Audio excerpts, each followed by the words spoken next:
yeah, you need to press pretty hard. Like if you press hard, let's try let me be here. That might work. Okay, and you just flip it here, and you should turn green. There you go. Okay, so that one's live. Okay. All right. Next up, we're going to have Akihiro and Giuseppe talking about Kubernetes, rootless Kubernetes. Hi, all. Thank you for coming to our talk. In this talk, we will show how we can run Kubernetes and its dependencies, such as CRI and OCI Runtimes, as an unprivileged user on the host. I'm Akihiro Suda. I'm a software engineer at NTT Corporation. I'm a maintainer of Mobi, which was formerly known as Docker Engine. I'm also a maintainer of BuildKit, Container-D, and some small container-related projects. And I am Giuseppe Scrivano. I work for Red Hat. I work on different projects related to containers, but my main focus is on the projects listed there. Let's start with a demo. On this node, my username is a user, and UID is 1000. It's not a root user. I don't even have sudo. And on this host, I'm running everything as an unprivileged user. So you can see Docker D. The Docker daemon is running as an unprivileged user. You can also see Kubelet is also running as an unprivileged user. And even runAsUser is running as an unprivileged user on the host to provide multi-node networking using VXLAN. And my cluster is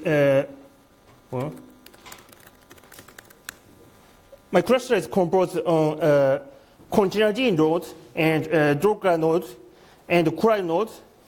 All of these nodes now support rootless execution.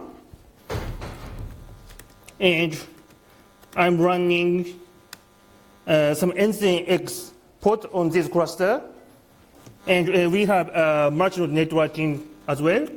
So I run SH shell on this first one. And I can do wget against the node container on other node, like 10.580.3. Like this, it works. So the introduction to rootless Kubernetes. So when we refer to rootless Kubernetes, we mean we run everything as an unprivileged user. It's not just about running containers as an unprivileged user. So please do not confuse with security context.runAsUser, which just run container as an unprivileged user, or node level user namespace, which is going to be added in Kubernetes 1.14. So we regularly run everything, so including OCI runtimes, such as runC or CR runtimes, such as container-D or CRI as an unprivileged user. Of course, we run Kubelet, kubeproxy, kubeAPI server, kubescheduler as an unprivileged user as well. So the motivation of rootless Kubernetes is to mitigate potential vulnerability of OCI runtimes and CR runtimes and Kubernetes itself. Actually, we had a very bunch of vulnerability in Kubernetes. Also, the rootless Kubernetes is useful for users of shared machines such as HPC to run Kubernetes without risk of breaking other users' environments. The rootless Kubernetes is also useful for running Kubernetes on top of existing Kubernetes clusters. So actually, Kubernetes had a lot of vulnerabilities. For example, 2 years ago, a couple of vulnerability was found. It allowed a malicious container to access the host file system via some vulnerabilities related to volumes. And last year, there was a Git CVE that affects Kubernetes via Git repo volumes. So a malicious repo could execute an arbitrary binary as the root on the host when the repo was cloned. Also, last year, there was a serious vulnerability in Kubernetes that allowed malicious API clients to gain cluster admin and hence the root privileges on the nodes. And also, just a couple of weeks ago, we found and analyzed the serious Minikube breakout issue. So on the Minikube, a malicious container could gain the right access to procfs and sysfs because on the Minikube, the host root file system is init.rd. So you can gain right access with this unshare command and mount command. And you can execute any command as the root on the host via a proc sys kernel core pattern or syskernel U event helper. So how rootless Kubernetes works? So namespaces are the kernel feature that allowed us to have containers. They give a process a different view on the system. The most important one for enabling the rootless case is the user namespace. It basically gives a process the idea of running with a different UID and group GID that in reality it's running for the kernel. An unprivileged user can create a user namespace, but it can only map itself inside of. It can only map itself inside of the new namespace. So this is not enough for us for running images that requires multiple users. The user in the namespace can have UID 0, but and full capabilities, but these are restricted by the kernel. So in general, the same limitations that he had as running on the host will still have in the namespace. So for allowing multiple UIDs, we use two tools distributed by Shadow UT, and new ID map and new GID map. This allows to an unprivileged user to map multiple IDs inside of a user namespace. So so we can see that the configuration for the multiple IDs is done through the etc sub-ID file. So for user ID 1000, we allocate 65,000 additional users. So when we create the user namespace, we can see that there are two ranges of users. The first one is the user itself is mapped to root inside of the user namespace, and then each additional ID specified in the configuration file, it's also added to the user namespace. With recent kernel, unprivileged users can also create network namespaces along with user namespaces. So an unprivileged user can create IP tables rules and also configure VXLAN, and also they can isolate abstract Unix sockets. So, but this wasn't very useful because an unprivileged user still cannot set up virtual Ethernet pairs across the host and namespaces. That means rootless containers couldn't connect to the internet.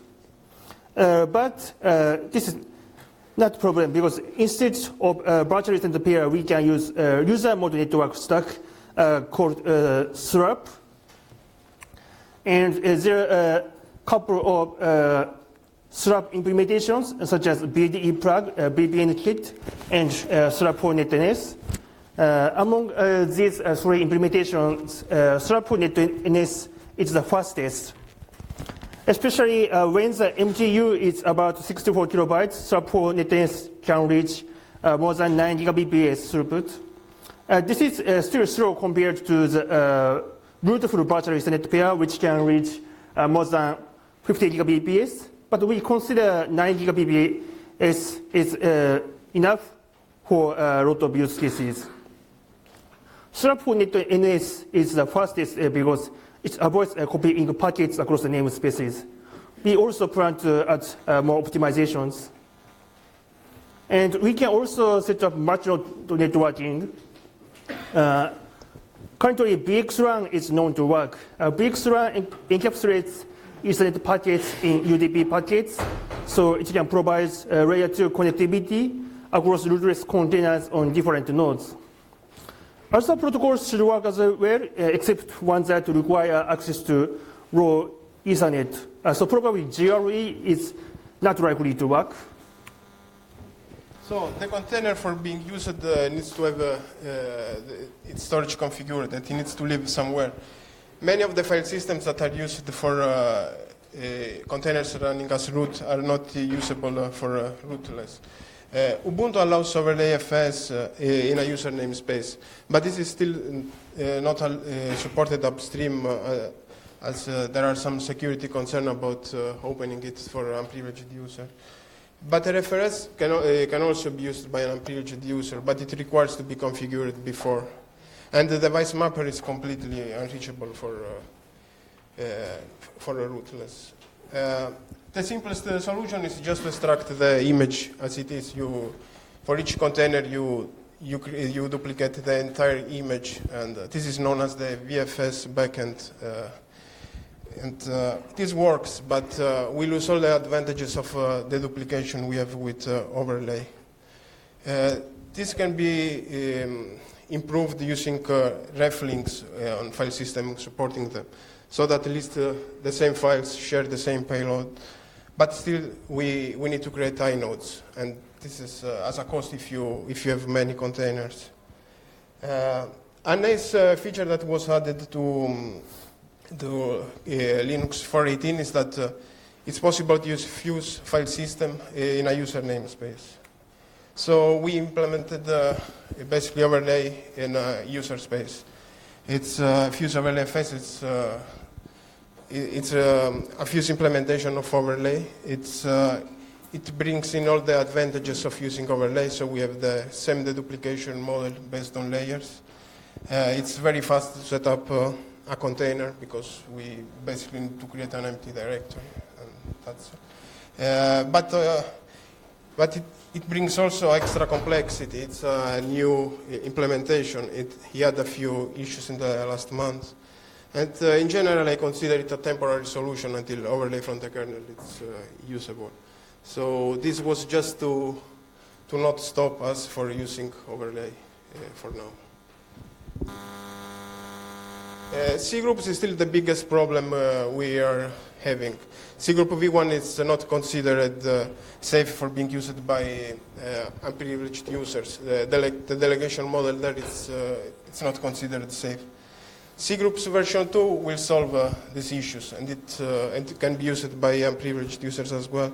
But still, its adoption is blocked in the current OCI tools. It's lacking some features that are still used by the runtimes. The next is implementation status in Kubernetes. Actually, Kube API server, Kube controller manager, and Kube scheduler doesn't need any patch. But Kubelet, Kube, and Kube proxy needs to be patched because currently Cgroups needs to be disabled. And also some of sysctl course needs to be disabled as well. And we are planning to propose our patch set to Kubernetes Signode soon. With regard to CRI runtimes, both CRI and container-d already supports rootless mode. It's not supported by Docker at the moment, but Docker version 19.03 is very likely to support rootless mode. And with regard to CNI plugins, Frontend BXRun is known to work without any modification.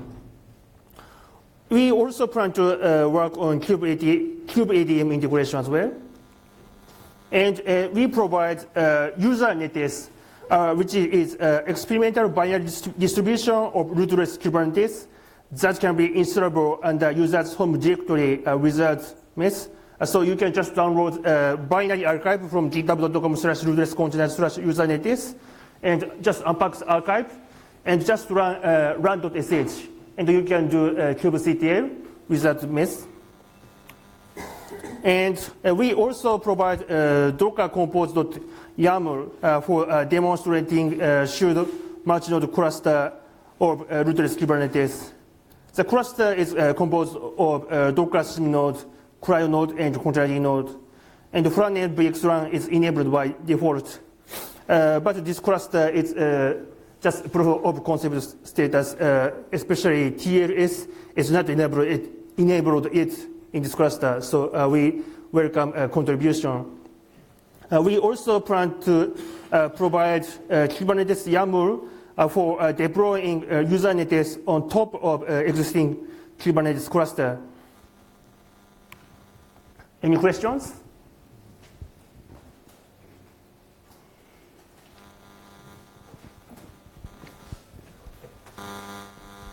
Thank you. What if you want to run one Kubernetes pod with full privilege? Is it possible, or is it prevented by using Usermode? Sorry, could you repeat your question? If you want to run one pod with a full privilege as root, is it possible, or is it like to run Kubelet as user and Docker as user, etc., except one pod with privilege? No, because it's running as the unprivileged user. So running as root still means that for the kernel you're running like your unprivileged user. So when we run Usermode, there is no access to any root capabilities. Everything is restricted by unprivileged user namespaces.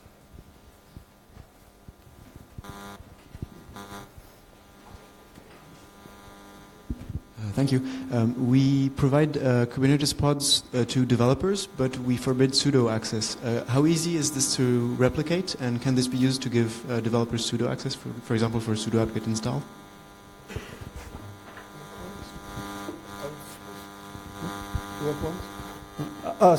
You don't need sudo when the host is properly configured. So basically, the host just needs to have a sub-UID file. This file needs to be configured by the real root on the host. If this file is configured, you don't need any sudo. You just unpack the archive as an unprivileged user, and you can just run cluster as an unprivileged user. I want to add one thing. We tried really hard to not require any root privilege for running Usermode.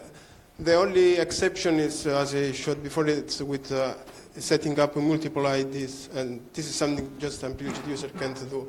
So that's the only case where we require a setuid binary.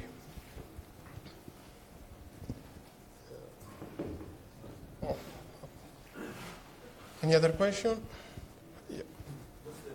What's the local kernel? 418, at least, yeah.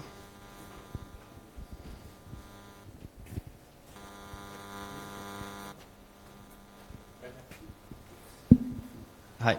So I saw in the demo that you were doing wget to an IP, I guess a node IP, and I guess that there was a service configured there.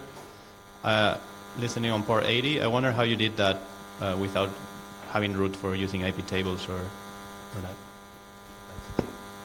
How you communicate with other pods on the demo? How you communicate between two pods in the demo without requiring root? They are using the unprivileged network we configured as unprivileged user. This is it's on top of the network namespace as root. We can the demo that you showed was running in a virtual network, so and all of it was running as unprivileged.